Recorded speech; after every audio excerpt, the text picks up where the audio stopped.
Bien-aimés, bienvenue dans notre émission Allons de l'Avant. Allons de l'Avant est une émission que reçoit tout le monde. Comme nous avons parlé de la femme sunamite qui accueille, Allons de l'Avant c'est pareil. Croyons ou non croyons. Tu crois en Jésus, c'est bien. Tu ne crois pas en Jésus, mais nous on t'enseigne pour que tu viennes vers nous. Donc nous acceptons tout le monde. Allons de l'Avant est une émission pour se lever et pour remporter le prix, bien-aimé. Allons de l'Avant est une émission qui enseigne. C'est pour ça, bien-aimé, aujourd'hui, je sais que tu es privilégié. Tu as pris la bonne part. Parce que toi, tu as pris la bonne part pour écouter Maman Gina. Mais il n'y a pas que Maman Gina. En Maman Gina, il y a l'Esprit de Dieu qui parle. En Maman Gina, c'est Dieu qui s'est imposé. C'est Dieu qui est dedans et qui vous parle. Bien-aimé, ne voyez pas cette femme qui est devant vous. Ce n'est pas moi.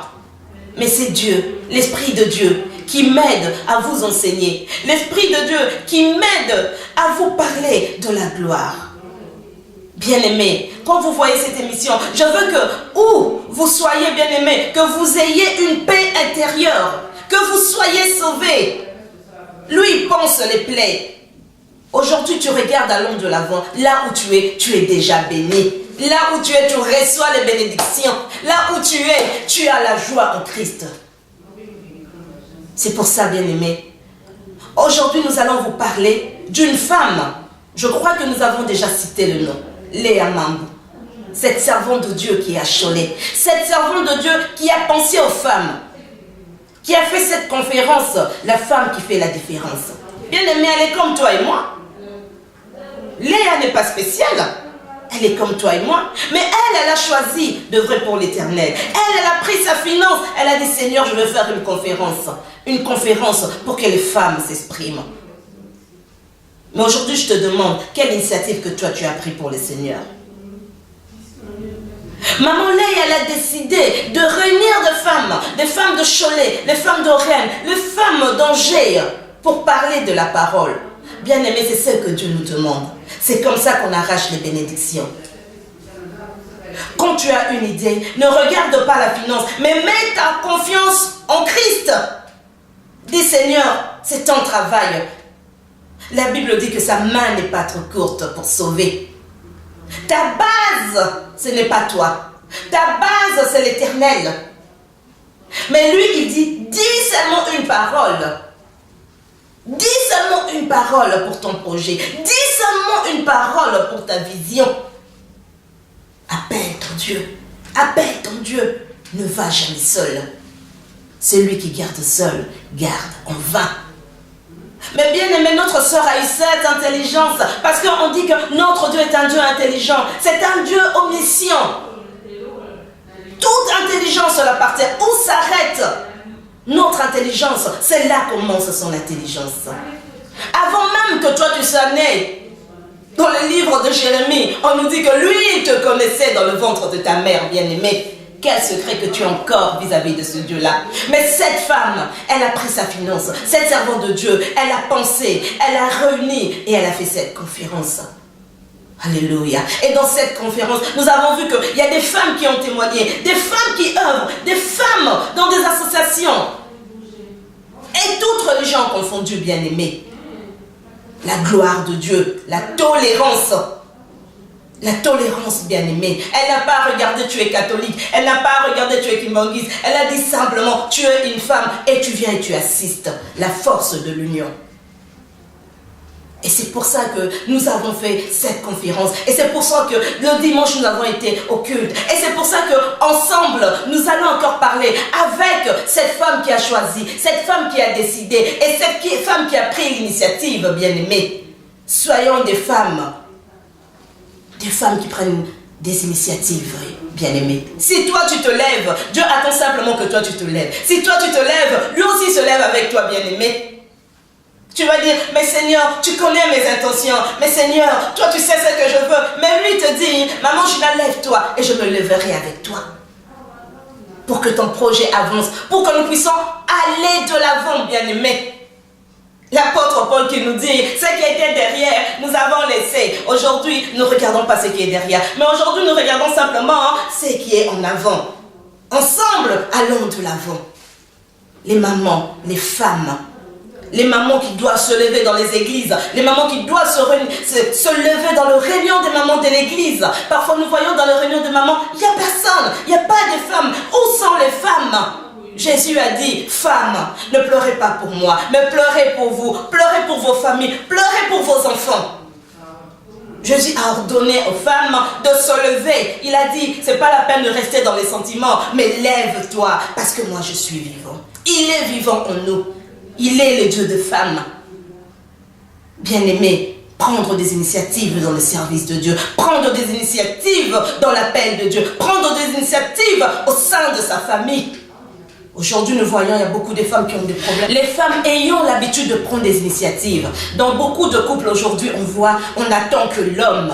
Il y a une lettre qui vient, la femme est là, oh, il y a des lettres, il y a des factures, mais j'attends mon mari. Bien-aimé, au 21e siècle, une femme en Christ doit prendre la facture, elle doit pouvoir lire.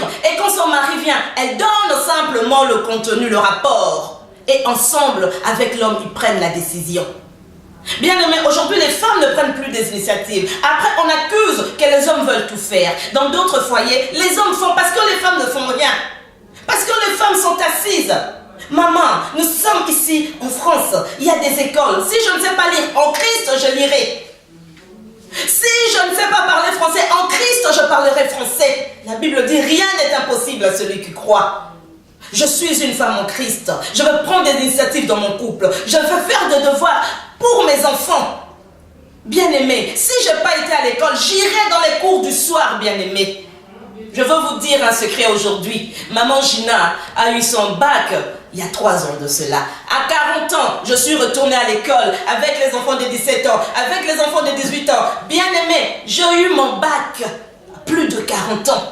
Il n'y a que 3 ans que j'ai mon bac, bien-aimé. Mais ce fut un plaisir d'apprendre. J'ai appris la philosophie, j'ai appris les maths, j'ai appris l'histoire. Plus de 40 ans. Et bien-aimé, retenez ce jour-ci, maman Gina ira à l'université. En Christ, bien-aimé, tout est possible. Soyons des femmes qui savent prendre des initiatives, des décisions. Il n'y a pas de mur en Jésus-Christ. La lecture, lire un livre, lire une lettre, bien-aimé, c'est rien du tout. Sois capable. Il y a des cours d'alphabétisation. Tu es capable de lire. Tu es capable de faire des démarches administratives. Tu es capable d'aller à la préfecture. Tu es capable de seconder ton mari, bien-aimé. Comme nous avons vu cette femme Léa Mambou qui a pris la décision de réunir les femmes, bien-aimées, de rassembler les femmes. C'est pour ça, bien-aimés, je crois que moi j'ai beaucoup parlé, mais cette femme, elle est avec nous. Cette femme est à côté de nous. Vous allez dire, oui, on nous raconte des fables, mais vous allez écouter cette femme, les œuvres, les actions qu'elle a faites. Bien-aimée, elle est comme toi et moi. Moi, je ne dis plus rien, mais suis seulement cette émission, suis seulement cet élément, et on va en reparler après. Et on va... Et Dieu créa la femme. Aujourd'hui, chers internautes, nous allons parler de la femme. La femme, qui est-elle? La femme, que fait-elle? La femme, quel est son rôle? Bien-aimé, servir Dieu n'est pas simplement appelé aux hommes. Dans la Bible, nous avons vu plusieurs femmes. Nous avons vu Ruth avec sa vision. Nous avons vu Abigail. Nous avons vu la maman de Moïse. Nous avons vu Esther. Toutes ces femmes qui ont marqué la Bible. Bien-aimé, toutes ces femmes qui ont fait la différence dans la Bible. Mais aujourd'hui, maman, moi je te demande aujourd'hui, là où toi tu es, est-ce qu'aujourd'hui toi tu fais la différence? Maman, là où toi tu es, tu dis que tu connais Jésus-Christ, mais est-ce que tu fais un impact dans la société? Maman, là où tu es, aujourd'hui, moi je t'interpelle. Quelle est la différence que tu fais dans ta vie, dans la vie de ton foyer, dans la vie de tes enfants? Dieu est bon, bien-aimé. Dieu est tellement bon qu'il nous a envoyé sa servante, une servante. Nous sommes ici à Cholet. Une servante de Dieu qui a pensé à parler de la femme, mais pas n'importe quelle femme. La femme qui fait la différence. Es-tu cette femme qui fait la différence? Nous allons recevoir la servante de Dieu. Nous allons la laisser se présenter. Moi, je la connais. Mais elle-même, elle va vous parler d'elle en tant que femme. Bonjour Maman Léa. Bonjour à vous. Merci d'être dans cette émission Allons de l'Avant.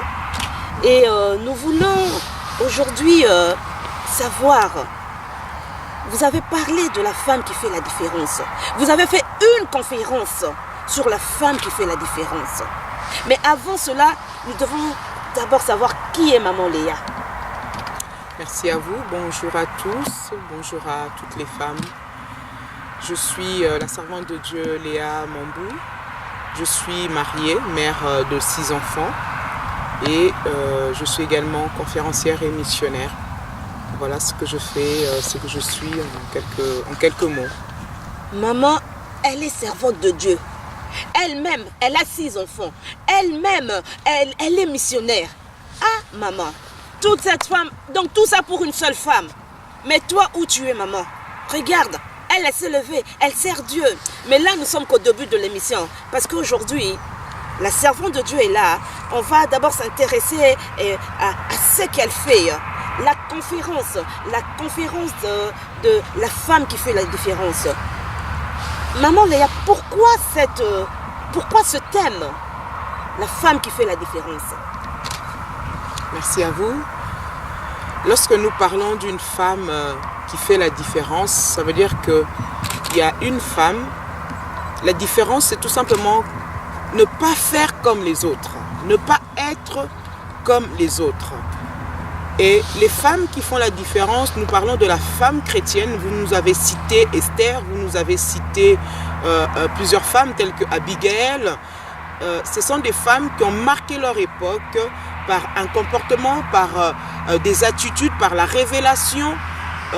C'est de cette femme-là que nous voulons parler, d'une femme qui connaît le Seigneur, de l'état où elle était, le Seigneur a agi en elle et elle est devenue une autre femme. Et c'est de cette femme-là que nous allons parler, de la femme chrétienne qui fait la différence en ce temps de 21e siècle, ce temps où nous disons temps de la confusion, temps du soir, où nous ne savons plus distinguer quelles sont les femmes qui ont fait la différence ou quelles sont les femmes chrétiennes qui aspirent à faire la différence. Parce que une fois qu'on a accepté le Seigneur Jésus-Christ, une fois qu'on connaît la parole de Dieu, la Bible nous dit dans le livre de Malachie, vous verrez la différence entre ceux qui me servent et ceux qui ne me servent pas. Être chrétienne n'est pas un titre, mais être chrétienne, c'est être comme Christ. Et nous devons faire la différence, c'est-à-dire être comme Christ, des femmes selon la Bible, des femmes selon la parole de Dieu. Et nous avons cité des femmes tout au début de l'émission, mais quelle femme avez-vous choisi? Quelle femme de la Bible avez-vous choisi pour nous exhorter? Personnellement, s'il y a une femme qui me marque dans la parole de Dieu, c'est Déborah. Pendant la conférence, la servante de Dieu nous a parlé également de la femme sunamite qui savait reconnaître l'homme de Dieu qui passait près de chez elle, mais cette femme avait la révélation. Telle que la femme sunamite, Déborah était aussi une femme qui a reçu la révélation parce que Déborah était une femme mariée, donc nous pouvons supposer qu'elle avait une famille et elle était en même temps juge en Israël. Donc, en dehors de son statut de mère, d'épouse, elle était juge et elle travaillait pour le Seigneur puisque le peuple d'Israël venait la consulter. On disait sous le palmier de Déborah, le peuple d'Israël venait la consulter pour pouvoir avoir des solutions par rapport à leurs problèmes. Et comme c'était une femme connectée à Dieu, cette femme pouvait apporter de l'aide, des solutions à tous ces hommes et à toutes ces femmes qui venaient la consulter. Donc Déborah est une femme qui est un modèle pour nous. Et cette femme a travaillé également avec d'autres femmes, Yaël, en collaboration, en harmonie. Et elles ont pu obtenir la victoire pour pouvoir libérer le peuple d'Israël. Car la Bible dit que Sisera était en train de persécuter ce peuple. Et Dieu a donné la victoire à une femme. Et nous voulons aujourd'hui, dans la femme qui fait la différence, que Dieu aussi nous utilise pour faire la différence dans cette génération. Mais maman Léa, aujourd'hui c'est quand même un peu difficile avec tout ce qui se passe dans le monde. La femme aujourd'hui c'est une femme engagée, c'est une femme émancipée, c'est une femme qui fait des travails d'hommes. Et comment peut-elle faire la différence? Est-ce possible avec tout cela aujourd'hui de faire cette différence? Aujourd'hui, c'est vrai, nous sommes au XXIe siècle, nous sommes des femmes émancipées avec des droits. Cela ne change en rien la pensée de Dieu, la vision de Dieu. Parce que Dieu lui-même, il est le maître des circonstances et de temps. Donc 2014 appartient à Dieu. 2014 est au contrôle, Dieu est au contrôle de cette année. Donc ce n'est pas le temps qui peut changer. Parce que lorsque nous regardons la vie de Déborah, déjà à l'époque de l'Antiquité, c'était très difficile à une femme d'avoir cette autorité que Déborah avait. Déjà à cette époque-là.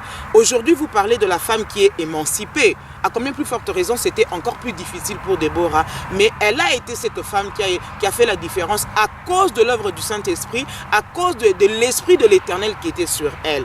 Il est question d'une organisation. Il est question d'abord de connaître le Seigneur Jésus-Christ, ensuite de se laisser conduire par le Saint-Esprit, parce que la Bible nous dit que ceux qui sont conduits par l'Esprit sont appelés fils de Dieu. Et nous sommes des filles de l'Éternel. Et si nous nous laissons conduire par l'Esprit de Dieu, nous serons ces femmes qui feront la différence. Pourquoi Femme de charisme? Le nom de l'association. Pourquoi avez-vous choisi ce nom, Femme de charisme? Femme de charisme est un nom, si je peux le dire comme ça. C'est une association qui a été inspirée par Dieu, parce que le charisme est tout simplement un don. En hébreu, on dit charisma.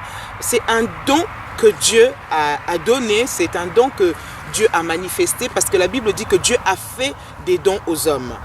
Nous avons tous des dons et nous voulons mettre ces dons au service des autres, puisque la Bible nous dit « mets au service des autres le don que Dieu t'a donné ».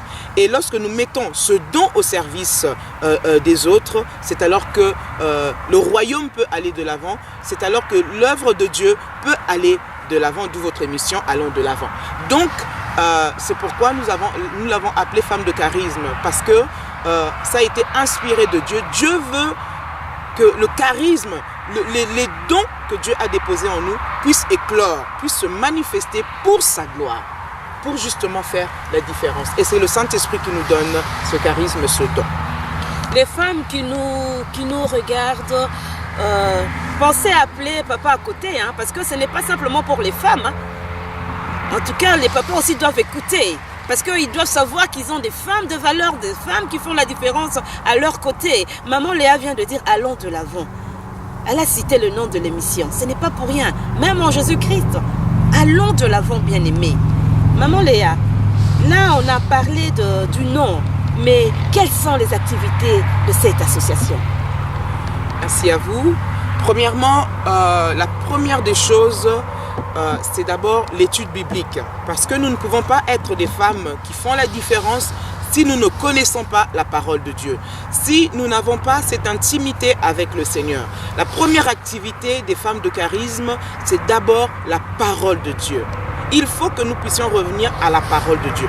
Il ne suffit pas d'aller à l'église si nous ne sommes pas comme les chrétiens de Béret qui décortiquaient la parole, qui étaient assidus au temple. Nous devons revenir à la parole. Donc notre première activité d'abord, c'est de connaître la parole. Ensuite, nous allons sur le terrain et nous rencontrons des femmes qui ont plusieurs difficultés et nous les emmenons justement non seulement à découvrir ce qu'elles sont en Jésus-Christ, leur identité et les dons que Dieu a déposés en elles à la gloire du Seigneur. Parce que lorsqu'on ne sait pas qui on est, on ne peut pas manifester le charisme.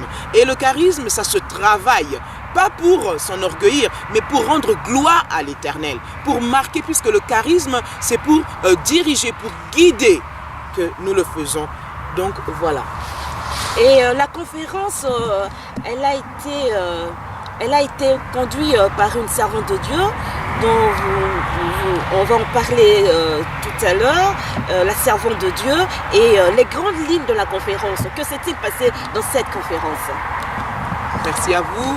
Dans cette conférence, nous avons d'abord eu le privilège de pouvoir écouter la parole de Dieu.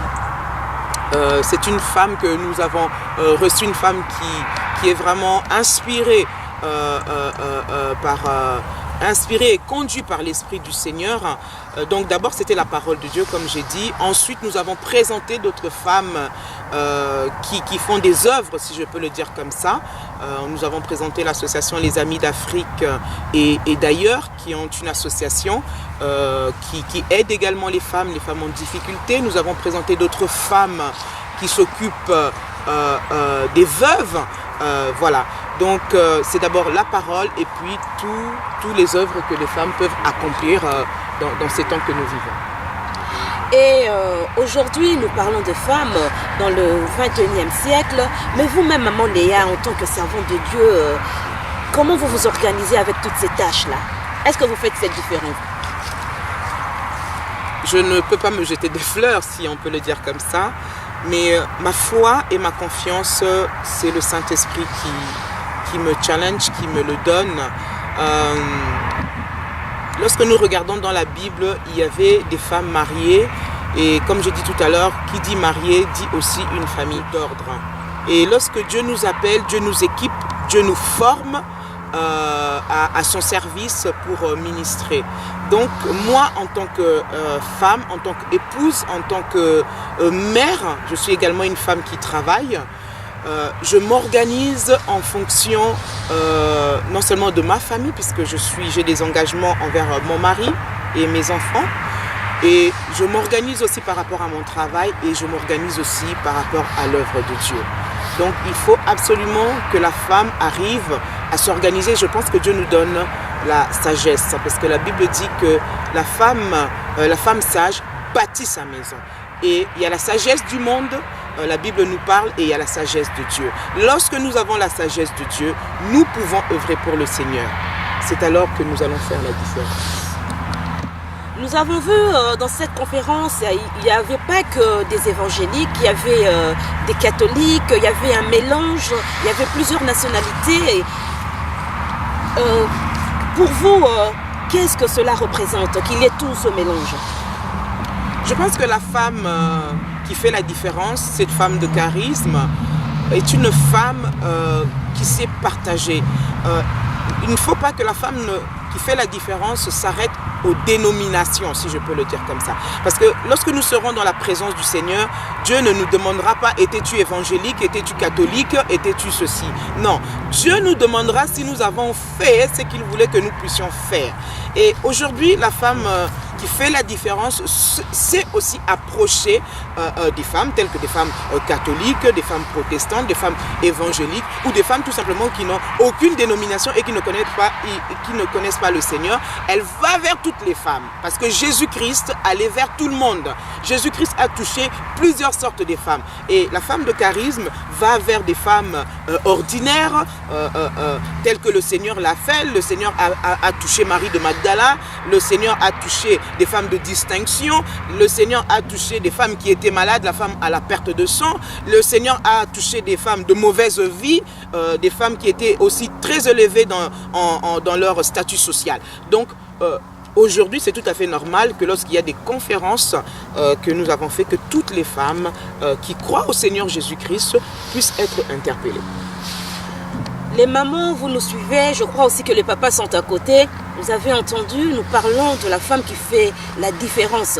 Bien aimé là où tu es. Si tu es dans une situation que toi-même tu appelles grave, bien aimé en Jésus-Christ, il n'y a pas de situation grave. Si toi tu es malade, si toi tu crois que tes épreuves sont la fin du monde, bien aimé, rien n'est encore commencé dans ta vie. Viens au Seigneur. Regardons comment nous sommes ici, là. Nous sommes dans la joie du Seigneur. Nous voyons des femmes telles que maman Léa qui se lèvent et qui servent l'Éternel et qui travaillent. Elle a des enfants, mais c'est une femme qui fait la différence. Si toi aussi tu veux être une femme de différence, bien aimé, écoutons la parole. Relève-toi. Ne regarde pas. La Bible dit dans 2 Corinthiens 5:7, marchons par la foi et non la vue. Ne regarde pas ce qui est autour de toi. Ne regarde pas tes épreuves. Ne regarde pas tes limites. Toi, viens simplement à Christ. Maman Léa, en tout cas, je suis ravie. J'étais dans la conférence. Les enfants de Dieu étaient dans la joie. Et ce mélange, c'était vraiment la présence du Saint-Esprit. Mais les bonnes choses ne durent pas. Nous sommes presque à la fin de l'émission, mais nous voulons que notre sœur nous donne la conclusion de cette journée. Qu'elle dise aussi un mot à ces femmes qui veulent faire la différence. Maman Léa. Je remercie le Seigneur et je donne gloire au Seigneur parce que c'est lui qui nous donne ses capacités, puisque le mot charisme veut dire tout simplement avoir une capacité, un don surnaturel qui vient de la part du Saint-Esprit. Et je bénis le Seigneur pour tout ce qu'il nous a donné. Tout à l'heure, nous avons également parlé de la mission, pour la force qu'il nous donne d'aller œuvrer au milieu des femmes. Le mot de la conclusion, c'est tout simplement gloire à Dieu. Et surtout, que les femmes se lèvent, que les femmes aillent sur le terrain. Jésus-Christ était un homme qui allait sur le terrain. Jésus-Christ a rencontré les femmes, parfois dans les rues, il les rencontrait. Et nous devons nous lever. Nous ne pouvons pas dire parce que j'ai 6 enfants, je ne peux pas servir les seigneurs. Non, je peux avoir 6 enfants, organiser ma maison et servir Dieu là où Dieu m'a établi. Ça peut être la voisine, ça peut être au travail, ça peut être dans nos églises, dans nos villes. Nous devons nous lever parce que Jésus-Christ revient bientôt. Il faut, femme, que tu te lèves et que tu manifestes le charisme, le don tout simplement que Dieu t'a donné pour la gloire du Seigneur Jésus. Maman Léa, au début de l'émission, vous nous avez parlé de la mission. Vous êtes missionnaire. Mais nous voulons connaître la profondeur de cette histoire-là. Merci à vous. C'est vrai que dans mes débuts de conversion déjà, le Seigneur m'avait appelé à être une femme missionnaire. Donc j'ai pu faire par la grâce du Seigneur plusieurs voyages, notamment en Haïti, où à l'époque nous construisions une école pour les enfants défavorisés, des enfants qui étaient pas dans la capitale d'Haïti, mais à Fond-de-Nègre. Et nous sommes allés vers ces enfants-là, nous avons fait le voyage, nous les avons parrainés et nous avions une cotisation tout simplement chaque mois. Et cette cotisation permettait justement de pouvoir payer les professeurs et nous avons pu aller aussi sur place faire d'autres campagnes d'évangélisation. Aujourd'hui, cette école en Haïti fait partie des meilleures écoles qu'il puisse y avoir et c'est surtout que les enfants qui n'avaient pas les moyens de pouvoir payer des études, aujourd'hui peuvent accéder à la scolarité gratuitement dans des meilleures conditions. Nous avons pu faire également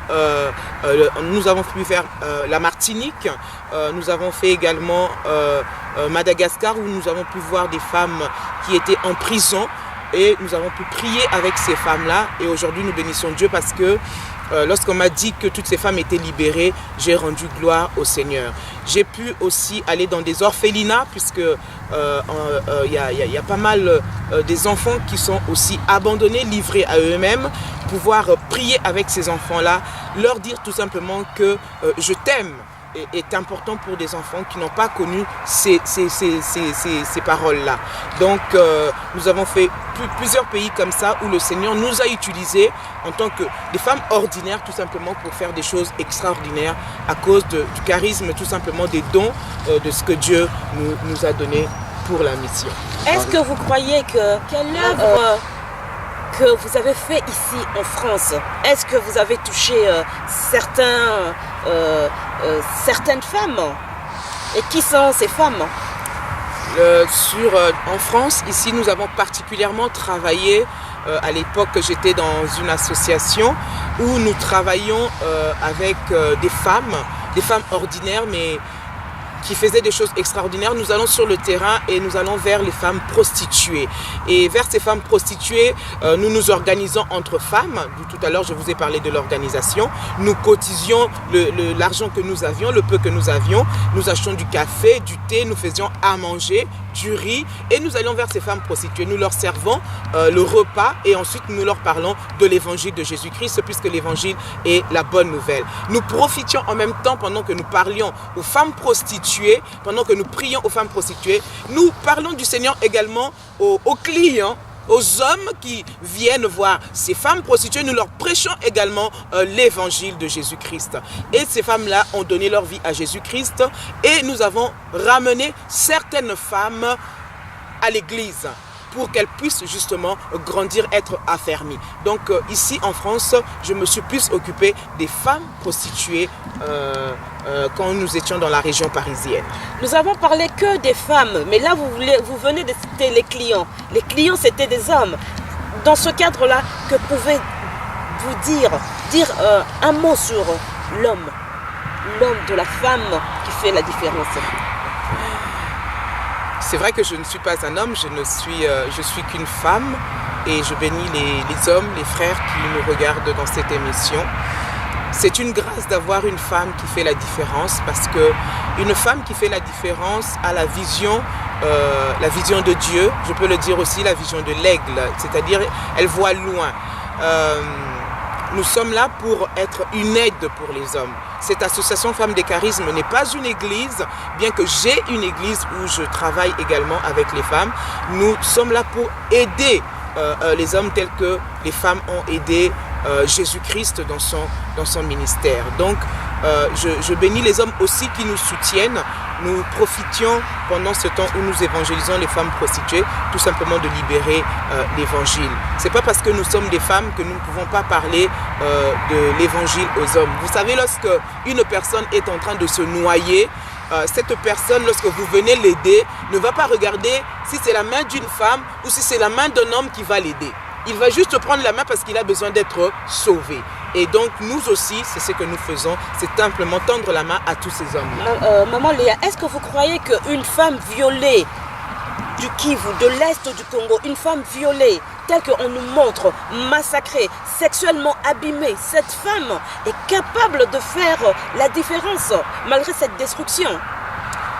Je bénis Dieu pour cette question puisque nous-mêmes, nous avons pris comme engagement de pouvoir soutenir l'œuvre du docteur Denis Mukwege qui est dans le sud Kivu, qui, vous le savez, on l'appelle le réparateur des femmes, ces femmes qui ont été violées à cause de la situation qui se trouve en RDC au Congo. Je crois véritablement que la puissance du Saint-Esprit est capable de restaurer, puisque ça a été le mandat de Jésus-Christ qui a dit tout simplement qu'il est venu apporter la bonne nouvelle pour ceux qui ont le cœur brisé. Et c'est vrai qu'une femme violée est une femme qui perd une forme d'identité, mais je crois réellement, par la puissance de Dieu, Dieu est capable de restaurer et de donner un avenir à toutes ces femmes-là. Lorsque nous allons en mission, nous n'allons pas avec nos forces à nous, nous n'allons pas avec une sagesse humaine, mais nous allons avec l'action du Saint-Esprit. Et ces femmes qui ont été violées, complètement meurtries, oui, je le crois véritablement que Dieu est capable de les restaurer. Aujourd'hui, nous voyons comme exemple Joyce Meyer, que nous connaissons tous, qui sera bientôt ici à Paris. C'est une femme qui avait été violée par son propre père pendant des années. Lorsque nous voyons ce que Dieu a fait dans la vie de cette femme, alors nous pouvons croire que ce sont des femmes qui vont faire la différence parce que Dieu va les guérir, Dieu va les restaurer, Dieu va les relever et elles pourront aujourd'hui faire la différence. Qu'est-ce que vous pensez de ces enfants nés du viol ? C'est vrai que qu'on soit né du viol ou d'autres choses, un enfant reste un don de Dieu. C'est très difficile à le manifester lorsque l'enfant a été conçu par le viol. Dieu est au contrôle de toutes choses. Il est le maître des circonstances et des temps. Et je pense que Dieu est capable aussi de restaurer tous ces enfants-là qui malheureusement vont naître par le viol. Mais la Bible dit que ce sont des créatures malgré tout merveilleuses. Parce que ces femmes qui sont violées, d'autres sont enceintes, elles ne connaissent même pas le papa, puisque ce sont des femmes qui ont été violées parfois par plusieurs hommes. Mais ils sont nés, ils sont là. C'est vrai qu'ils naissent peut-être avec un cœur avec beaucoup d'amertume, mais nous croyons toujours par l'action du Saint-Esprit que Dieu est capable de les guérir, parce que le Seigneur Jésus-Christ dit que par ses meurtrissures, nous sommes guéris. Donc, quoi qu'il en soit, les blessures, quoi qu'il en soit, les meurtrissures que nous pouvons avoir, nous avons la conviction et nous avons la certitude que Dieu est capable de restaurer tous ses enfants et toutes ses femmes à sa gloire. En un mot, la mission consiste à quoi? La mission consiste à tendre la main. La mission consiste à tendre la main. La mission est une main. Tu as un mandat, tu as quelque chose de précis à faire que le Seigneur va te mandater et te dire va et fais tel pour la gloire du Seigneur Jésus. Bien aimé, on a vu dans la Bible que Jacob ne voulait pas laisser l'Éternel. Il a dit aujourd'hui, c'est aujourd'hui, tu dois me bénir. Aujourd'hui, Jacob s'était attaché. Quand il avait compris que c'était l'Éternel, il a dit aujourd'hui, tu dois me bénir. C'est pour ça que moi je dis aujourd'hui, maman Léa doit bénir les femmes. Elle doit faire une prière pour la femme qui est assise, une prière pour la femme qui est dans la maladie, une prière pour la femme qui est dans les soucis, qui est tombée. Bien aimé, nous allons rester dans cette bénédiction-là. En tout cas, maman Léa, on finit par une prière. Merci à vous. Nous allons prier pour bénir toutes les femmes qui ont le privilège de nous regarder. Alléluia. Père, nous voulons te bénir et te rendre grâce. Merci pour ce temps que nous avons partagé. Je bénis toutes les femmes qui ont écouté cette émission Éternel Dieu des armées, qu'elles deviennent des femmes de charisme, qu'elles manifestent les dons que tu as déposés en elles pour la seule gloire de ton nom. Seigneur, tu as mis en nous des talents, Éternel Dieu des armées, et nous ne voulons pas être de ces servantes qui vont cacher les talents, mais nous voulons mettre au service des autres les dons, le charisme, les talents, Seigneur, que tu nous as donnés. Que ces femmes soient guéries dans le nom de Jésus-Christ, que ces femmes soient restaurées dans le nom de Jésus-Christ, que les femmes soient consolées dans le nom de Jésus-Christ, et que la gloire te soit rendue. Amen.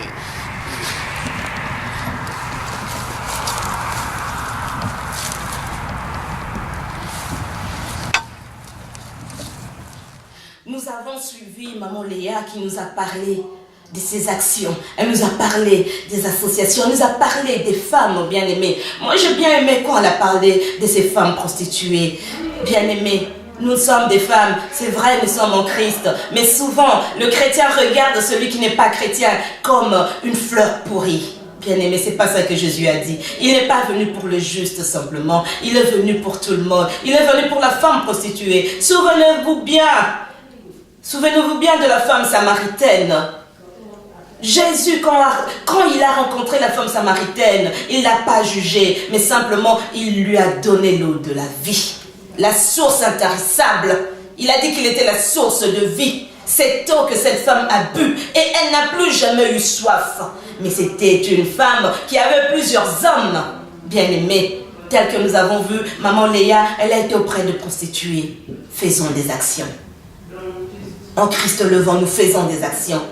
Ne restons pas là assises des femmes inertes. Soyons des femmes actives en Jésus-Christ, bien-aimés. Levons-nous.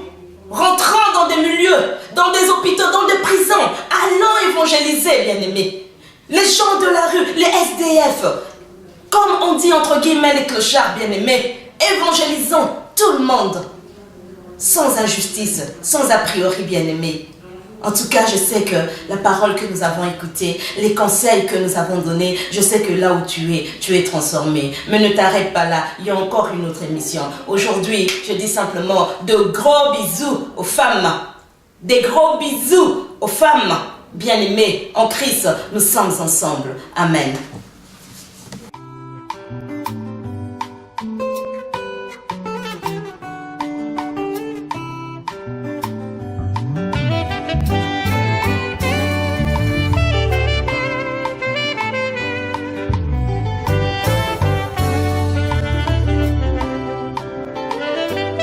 Nakoki te koboma ye, nakoki te kofanda kinyo, nakoki te nazanga maloba ye, nakoki te nakanga monoko.